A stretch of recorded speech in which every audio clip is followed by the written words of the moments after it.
New York city police মোটামুটি সফল হয়েছে তাদের আন্দোলন দমন করতে, তাদেরকে ক্যাম্পাস থেকে বের করে দিতে, তাদেরকে আটক করতে, তাদের বিরুদ্ধে আইনি ব্যবস্থা নিতে। ইহুদি বিদ্বেষ ছড়াচ্ছে, সে কারণে তাদের বিরুদ্ধে এই ব্যবস্থা নিতে তারা বাধ্য হয়েছে। যেই সব অভিযোগে তাদের বিক্ষোভ দমন করা, গ্রেপ্তার করা, আটক করা, ক্যাম্পাস খালি করে দেওয়া, অভিযান চালানো রাতের বেলা, এই ঘটনাগুলো কি অনেক বেশি বড়, নাকি শান্তিপূর্ণভাবে ন্যায়সঙ্গত দাবিতে অন্যায়ের বিরুদ্ধে বিক্ষোভের বিষয়টা বড়? দুর্ভাগ্যজনকভাবে মার্কিন যুক্তরাষ্ট্রের পররাষ্ট্রনীতি মার্কিন যুক্তরাষ্ট্রের স্বার্থ রক্ষার জন্য যতটা বেশি কার্যকরী ভূমিকা পালন করেছে, তার থেকে বেশি ইসরায়েলি রাষ্ট্রের স্বার্থ রক্ষার জন্য অনেক বেশি কাজ করেছে। এই বিক্ষোভ দমনের যেই চেষ্টা চলছে সারা দেশে, কলম্বিয়া যেটাকে আপনার এই বিক্ষোভের জন্ম বলা হচ্ছে, এটাকে গ্রাউন্ড জিরো বলা হচ্ছে, সেখানে তো নিউ ইয়র্ক সিটি পুলিশ মোটামুটি সফল হয়েছে তাদের আন্দোলন দমন করতে, তাদেরকে ক্যাম্পাস থেকে বের করে দিতে, তাদেরকে আটক করতে, তাদের বিরুদ্ধে আইনি ব্যবস্থা নিতে। মেয়র, গভর্নর সহ অনেকেই যেটি বলছেন যে শান্তিপূর্ণ বিক্ষোভের অধিকার আছে, সেটি তারা করতে পারে, কিন্তু বিক্ষোভের নামে তারা যেসব অপরাধ করছে, ভাঙচুর করছে, আপনার সংঘর্ষ লিপ্ত হচ্ছে, ইহুদি বিদ্বেষ ছড়াচ্ছে, সে কারণে তাদের বিরুদ্ধে এই ব্যবস্থা নিতে তারা বাধ্য হয়েছে। যেই সব অভিযোগে তাদের বিক্ষোভ দমন করা, গ্রেপ্তার করা, আটক করা, ক্যাম্পাস খালি করে দেওয়া, অভিযান চালানো রাতের বেলা, এই ঘটনাগুলো কি অনেক বেশি বড়, নাকি শান্তিপূর্ণভাবে ন্যায়সঙ্গত দাবিতে অন্যায়ের বিরুদ্ধে বিক্ষোভের বিষয়টা বড়? কোনটা বড়, আর আমেরিকার প্রশাসন কোনটাকে বড় করে দেখাচ্ছে? জি, অনেক ধন্যবাদ ভাই আপনাকে। এখানে অনেক বড় প্রশ্ন করে ফেলেছেন। এখানে এক কথায় যদি উত্তর দিতে হয় আপনার পুরো প্রশ্নে, এই প্রশ্নটা হলো যে বিগত অ্যাটলিস্ট আমাদের জীবদ্দশায় আমরা দেখছি যে 30 থেকে 40 বছর কিংবা তারও আগ পর্যন্ত 1967 থেকে দুর্ভাগ্যজনকভাবে মার্কিন যুক্তরাষ্ট্রের পররাষ্ট্রনীতি মার্কিন যুক্তরাষ্ট্রের স্বার্থ রক্ষার জন্য যতটা বেশি কার্যকরী ভূমিকা পালন করেছে, তার থেকে বেশি ইসরায়েলি রাষ্ট্রের স্বার্থ রক্ষার জন্য অনেক বেশি কাজ করেছে। এবং এখনকার যেই ক্যাম্পাসগুলোতে যেই দমন নিপীড়ন আমরা দেখছি, সেটা simply বয়েলস down to fear mongering. যে এই ছাত্ররা, যাদের মধ্যে একটা বড় অংশ হলো ইহুদি ধর্মাবলম্বী, তাদের মধ্যে জিউইশ ভয়েস ফর পিস হলো এই প্রোটেস্টের সবচেয়ে লিডিং ভূমিকা পালন করছে, নেতৃত্বের ভূমিকা পালন করছে। তাদেরকে, ইহুদিদেরকেই ইহুদি বিদ্বেষী হিসাবে আখ্যায়িত করে এই আন্দোলনটাকে দমন করার চেষ্টা করা হচ্ছে। এখানে এই বিক্ষোভটা শান্তিপূর্ণ একটা বিক্ষোভ, এখানে কোনো রকম সংঘর্ষ হচ্ছে না, এখানে কোনো ধরনের ইহুদি বিদ্বেষ ছড়ানো হচ্ছে না। সিম্পলি তারা ভীত সন্ত্রস্ত। এবং আপনি আমি খুব সম্মানের সাথে আপনার সাথে দ্বিমত পোষণ করি যে পুলিশ কোনোভাবেই সফল হতে পারেনি। 300 ছাত্রকে গ্রেফতার করে, ছাত্রছাত্রীকে গ্রেফতার করে এই তাঁবু উঠিয়ে নিয়ে মোমেন্টারিলি তারা হয়তো বিক্ষোভ প্রশমিত করতে পেরেছে। কিন্তু আপনারা দেখেছেন যে এই 300 জন ছাত্রছাত্রীকে যখন মামুন ভাই নিউ ইয়র্কে আছেন, নিউ ইয়র্কের মানুষ সাক্ষী যে হাজার হাজার মানুষ বিভিন্ন প্রিসেন্টে শো আপ করেছে এই ছাত্রদেরকে ফ্রি দ্য স্টুডেন্ট স্লোগান দিয়ে তাদেরকে মুক্তি দেওয়ার জন্য। এবং ডেফিনেটলি এখানে প্রশাসন এবং পুলিশ কোনোভাবেই সফল হতে পারেনি। এবং প্রশ্ন আসতে পারে স্বাভাবিকভাবেই যে কেন এই বিশ্ববিদ্যালয়গুলোতে এরকম বিক্ষোভ হচ্ছে। এবং কলম্বিয়া পার্টিকুলারলি, আপনাদের অনেকেরই হয়তো মনে নেই যে এই কলম্বিয়াতেই কিন্তু সেই ভিয়েতনাম বিরোধী বিক্ষোভ শুরু হয়েছিল আপনার 1968 সালে। এবং সেখান থেকেই, এবং আমরা যদি দেখি যে এই 1968 সালের, এবং আপনারা যদি দেখেন যে কাকতালীয়ভাবে ঠিক 68 সালের আজকের দিনে 68 সালের 1 মেতেই কিন্তু পুলিশ একইভাবে কলম্বিয়া ইউনিভার্সিটিতে এসে এরকম ছাত্রদের বিক্ষোভ দমন করার চেষ্টা করেছিল এবং আমরা একই ঘটনাগুলো দেখেছি যখন দক্ষিণ আফ্রিকার বৈষম্যবাদের প্রতিবাদে অ্যাপারথাইডের বিরুদ্ধে যখন আন্দোলনগুলো হয়েছিল, এগুলা কিন্তু কলম্বিয়া এবং হার্ভার্ড, MIT, শিকাগো ইউনিভার্সিটি থেকে কিন্তু শুরু হয়েছিল। সিভিল রাইটস মুভমেন্ট এসব জায়গা থেকে শুরু হয়েছিল।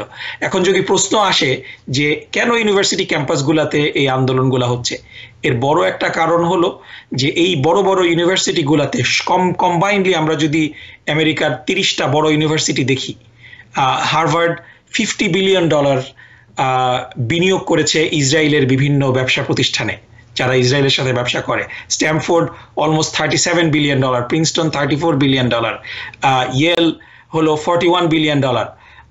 আপনার এরকম ভাবে যে বড় ইউনিভার্সিটিগুলো আমরা যদি 30টা ইউনিভার্সিটি কম্বাইন করি, এই 30টা ইউনিভার্সিটি সম্মিলিতভাবে $493 বিলিয়ন, অর্থাৎ $500 বিলিয়ন কাছাকাছি তারা বিনিয়োগ করে রেখেছে তাদের যে এন্ডাউমেন্ট ফান্ডগুলো আছে, যেগুলোর মাধ্যমে, কারণ এগুলো আমরা প্রাইভেট ইউনিভার্সিটির কথা বলছি, তারা এই ইউনিভার্সিটিগুলো কোনো সরকারি অনুদানে চলে না, এরা চলে নিজস্ব ইনভেস্টমেন্ট এন্ডাউমেন্ট ফান্ডের যেই রিটার্ন আসে এটা দিয়ে, এবং তাদের $500 বিলিয়ন ইনভেস্টমেন্ট ইসরায়েলে এখান থেকে ডাইভেস্টমেন্টের জন্যই এই দাবিটা। এবং এই দাবির আমরা কিন্তু সফলতা অলরেডি দেখছি যে ব্রাউন ইউনিভার্সিটি, যদিও ব্রাউন ইউনিভার্সিটি তাদের ইনভেস্টমেন্ট অত বড় না, কিন্তু ব্রাউন ইউনিভার্সিটি অলরেডি ঘোষণা করেছে যে তারা ইসরায়েলের যে সমস্ত তাদের ইনভেস্টমেন্ট আছে এখান থেকে সরে আসবে। নর্থ ইস্টার্ন ইউনিভার্সিটি ডাইভেস্টমেন্টের কথা সরাসরি বলেনি, কিন্তু তারা অনেকগুলো প্রপোজাল দিয়েছে যে তারা গাজা থেকে এবং ফিলিস্তিন থেকে ভিজিটিং স্কলার প্রতি বছর আনবে, গাজার স্টুডেন্টদের স্কলারশিপ দিবে, এরকম একটা নেগোসিয়েশন কিন্তু নর্থ ওয়েস্টার্ন করছে। সো এই যে আমরা দেখছি যে মানে আপনার কয়েকটা মানে কন্ট্রাস্টিং বিষয়, যে একদিকে সবচেয়ে খারাপ অবস্থা হলো অস্টিনে, যেখানে গ্রেগ অ্যাবট টেক্সাসের রিপাবলিকান গভর্নর, যিনি একদিকে ফ্রি স্পিচের প্রবক্তা ছিলেন এবং বিভিন্ন সময় তিনি বিভিন্ন ক্যাম্পাসে উগ্র ডানপন্থী বক্তাদেরকে যে হেনস্থা করা হচ্ছিল এই বিষয়ে তিনি বড় বড় বক্তব্য দিয়েছেন যে আমরা ফ্রি স্পিচ এবং ফ্রিডমের বিষয়টাতে আসবো। তার আগে আপনি যেটি বলছিলেন যে আমেরিকার ইতিহাসে এরকম অনেক বিক্ষোভ হয়েছে, এগুলো তো ইতিহাস অনেক পুরনো। আমরা যদি সাম্প্রতিক কালেও দেখি জর্জ ফ্লয়েডকে হত্যার বিরুদ্ধে যে আন্দোলন, এমনকি আপনার এই যে গান শুট ভায়োলেন্সের বিরুদ্ধে যে আন্দোলন, সেই আন্দোলন কিন্তু এইভাবে দমন করা হয় নাই, সারা দেশে ছড়িয়ে পড়েছিল। তার পক্ষে রিপাবলিকান ডেমোক্রেটরা দাঁড়িয়েছিল, একদম সশরীরে তাদের সমাবেশে গিয়ে বক্তৃতা করেছে, কারণ সেখানে ইহুদিদের ব্যাপারটা ছিল না। ইহুদিদের নিয়ন্ত্রণের বিষয়, অর্থনীতি থেকে শুরু করে সব কিছুর উপর তাদের যে দখল, রাজনীতি, প্রশাসন, গোটা আমেরিকার উপরে, সেই বিষয়টা থাকার কারণেই কি এবারে বিক্ষোভ দমনের প্রশ্নটা এসছে?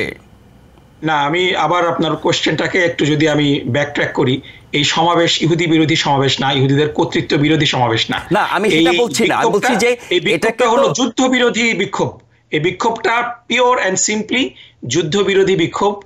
এই বিক্ষোভটাকে অন্য কোনোভাবে চিত্রায়িত করার কোনো সুযোগ নাই। এই বিক্ষোভে যুদ্ধ বিরোধী এবং ইসরায়েলের আগ্রাসন বিরোধী, কিন্তু যেহেতু ইহুদিদের প্রভাব অনেক বেশি, ইহুদি প্রতিষ্ঠানের প্রভাব বেশি, সেই কারণে এটাকে ইহুদি বিদ্বেষ সেই বলে দমন করা হচ্ছে।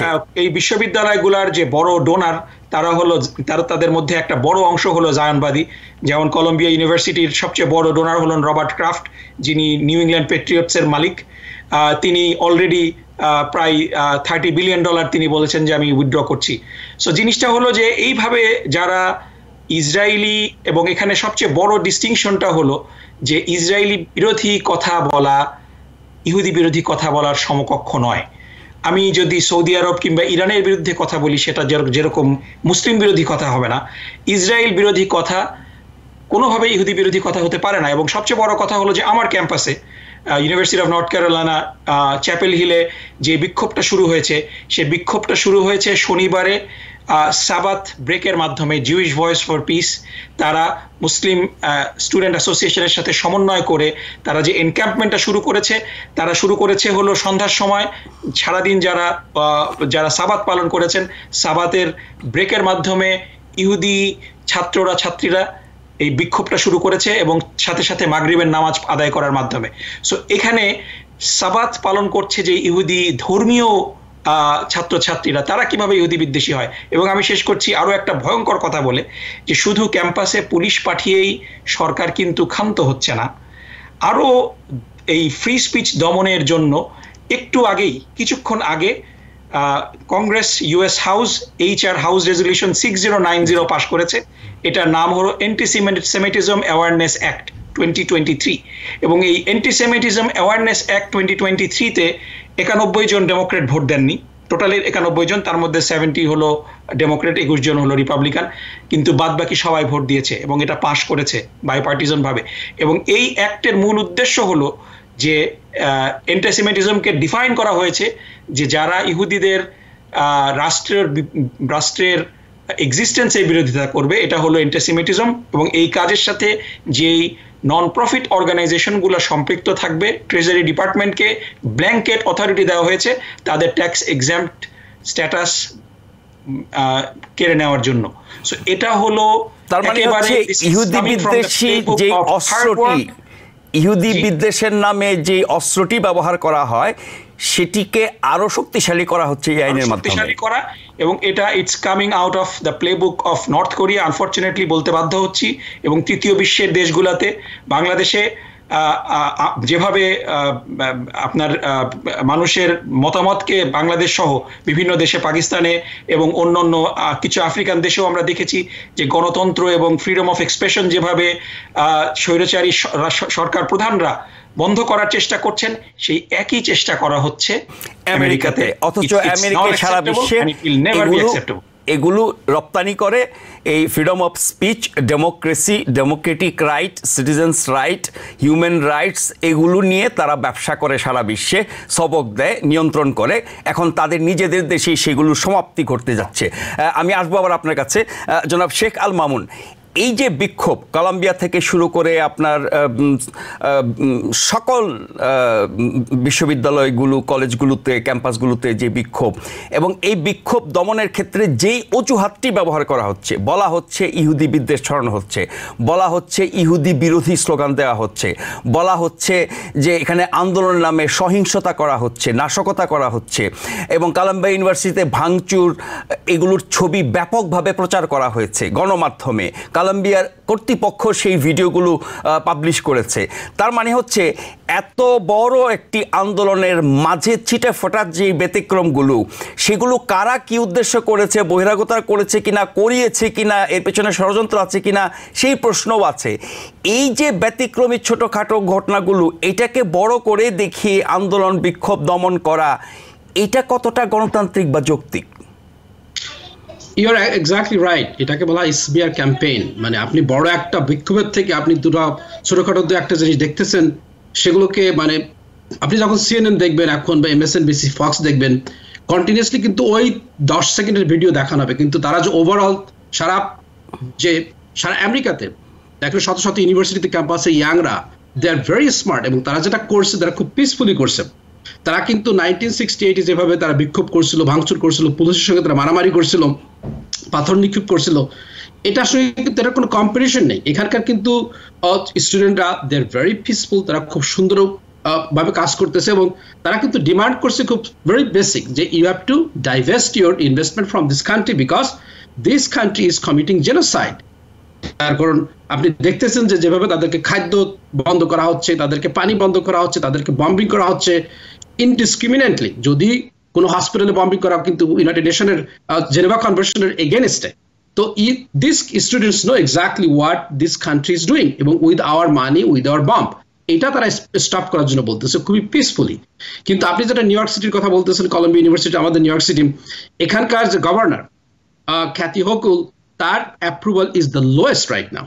আমাদের নিউ ইয়র্ক সিটির mayor Eric Adams, he is under investigation এবং তাকে সেভ করার জন্য সে এখন মরিয়া হয়ে গেছে, তারপর he could go to jail. আমরা জানি যে তার he has to spend a lot of money, thousands of dollar for the law firm. FBI তার এগেইনস্টে তাকে ইনভেস্টিগেশন করতেছে, তার বাসায় সার্চ করছে। So both people are under huge problem. Like Netanyahu কিন্তু under investigation, he could go to jail. Eric Adams আমাদের mayor, he could go to jail. So তারা এখন কিছু খুঁজে না পেয়ে এই ইহুদির সঙ্গে মিলিত হয়ে তাদেরকে সেভ করতেছে। কিন্তু তারা যদি টেকনিক্যালি দেখে, NYPD has no right to go to Columbia University because they have their own safety. যদি কলম্বিয়া ইউনিভার্সিটি দেখা যায় তাদের হিউজ ডিস্ট্রাকশন হচ্ছে, then they could call, otherwise they don't have to. এখানে সিম্পলি স্মিয়ার ক্যাম্পেইন হচ্ছে, is a very organised ওয়েতে। আপনি দেখেন মিডিয়াতে দেখবেন না কোনো সত্যি কথা এখানে। এর সঙ্গে যোগ হয়েছে সমস্ত পলিটিশিয়ানরা, আমাদের গভর্নর, আমাদের city mayor. This is very very unfortunate. কিন্তু you see that the young kids, they are very smart, 18 to 30 years old. They are not backing up. তাদেরকে ইনকাম্পেন্ট থেকে তাদেরকে রিমুভ করা হচ্ছে। দে আর ট্রিপলিং, কোয়াড্রুপলিং, তার থেকে অনেক গুণ বেশি ছাত্রছাত্রীরা কিন্তু ইউনিভার্সিটিতে আসতেছে এবং এটার জন্য পিসফুলি প্রোটেস্ট করতেছেন। আচ্ছা মামুন ভাই, আপনার কাছে একটা প্রশ্ন, যে আমরা রিপাবলিকান ডেমোক্রেটিক পার্টির আচরণ, প্রশাসনের আচরণ, বিশ্ববিদ্যালয় কর্তৃপক্ষের আচরণ এবং এই সব কিছুর উপরে মানে ইহুদিদের প্রভাব, ইহুদি প্রতিষ্ঠানের প্রভাব, ইহুদি অর্থনীতির প্রভাব, এগুলো আমরা জানি। কিন্তু আমেরিকার মতো একটা মুক্ত দেশে, এখানে তো মুক্ত চিন্তার অনেক মানুষ আছে। এখানে শিক্ষাবিদ, এখানে বুদ্ধিজীবী, এখানকার শিক্ষক, এখানকার আইনজীবী, এখানকার গবেষক, মানে এরকম বুদ্ধিভিত্তিক চর্চা করে, মুক্ত বুদ্ধির চর্চা করে, এরকম মানুষের তো অভাব নাই। তাদের ভূমিকাকে আমরা আদৌ দেখছি? Well, that's right. এখানে কিন্তু this is a hypocrisy এই মুহূর্তে যেটা চলতেছে, যে আমরা মুক্ত চিন্তা for some group of people, but for some specific group of people you cannot say any word. আপনি যদি একটা কথা বলেন, you will be in trouble. So this is exactly what's happening right now. যে আপনি ইসরায়েলি সম্পর্কে আজকে যেটা 320 ভোটে পাস হয়েছে কংগ্রেসে, 90 জন 91 জন ভোট দেয়নি, সেই 320 জন they receive all of them getting money from what? I-PAC থেকে মানুষ পাচ্ছে। আমরা জানি যে অ্যান্টি ডিফেমেশন লীগ, যে তাদের যে চেয়ারম্যান, সে যখন MSNBC-তে গেল, তার বসের সঙ্গে কনফারেন্স হলো আধা ঘন্টা, সেখান থেকে বেরিয়ে আসার পরে কিন্তু মেহেদী হাসানকে ফায়ার করা হলো। সো আপনি MSNBC-কে অনেকটা লিবারাল মনে করা হতো। আমরা এখন CNN না দেখে, ফক্স না দেখে আমরা MSNBC দেখতাম। কিন্তু সেখানেও কিন্তু যখনই ADL প্রেসিডেন্টের সঙ্গে তার মিটিং হয়েছে, সেখান থেকে বেরিয়ে আসছে within half an hour with the excuse of I don't know, God knows, without any excuse Mehedi হাসানকে ফায়ার করা হয়েছে। তারপরে কামেল, আরো দুইটা যে যারা মানে মুসলমান নাম, তাদেরকে স্টপ করা হয়েছে। So it's a huge campaign. Media তারা কমপ্লিটলি কন্ট্রোল করে এবং সেই মিডিয়া ক্যাম্পেইন করে এটাকে স্টপ করার চেষ্টা করছে, কিন্তু সেটা তারা পারে নাই। এখন তারা পলিটিক্সকে ইউজ করতেছে, তারা গভর্নরকে ইউজ করতেছে, সিটি মেয়রকে ইউজ করতেছে, পুলিশ ফোর্সকে ইউজ করতেছে, এবং তারা থ্রেট দিছে তারা স্টেট কি মানে আপনার স্পেশাল ফোর্স নিয়ে আসবে, স্টেটের যেসব রিজার্ভ তাদেরকে আনাবে। তবে তাদেরকে আনা হবে কখন? তাদেরকে আনা হলে আমরা জানি যে লাস্টে কি হয়েছিল 1968-এ they killed so many students. We don't like to see those kind of repeating again in 2024. So they are using every tools they have, including the smear campaign, to stop this kind of legitimate students' right, because আমরা দেখতেছি that genocide is taking place. It is unjust, it is unfair, এবং এটা হওয়ার কোনো দরকার নেই এই মুহূর্তে। তার মানে হচ্ছে যে ইসরায়েলের যে অন্যায়, ইসরায়েলের যে নির্মমতা, গাজা যুদ্ধের নামে যা কিছু তারা অপকর্ম করছে, গণহত্যা, শিশু নারী নির্যাতন থেকে শুরু করে সব কিছু, এগুলোর ব্যাপারে আমেরিকার যে একটা প্রকাশ্য সমর্থন ছিল, সেটা যখন আবার দেশের ভিতরে বিরোধিতা এবং বিক্ষোভে পরিণত হয়েছে, সেটাকেও দমন করার মাধ্যমে ইসরায়েলের অন্যায়ের প্রতি আমেরিকার আরও একটি নগ্ন সমর্থন আমরা দেখছি এই ক্যাম্পাস আন্দোলনের মাধ্যমে, তাই তো? Because people sneeze. Because not everyone washes their hands. Because kids touch a lot of things. Set a date to get your COVID shot and RSV if eligible. Because if you're wondering, should I get my COVID shot? Think about other people.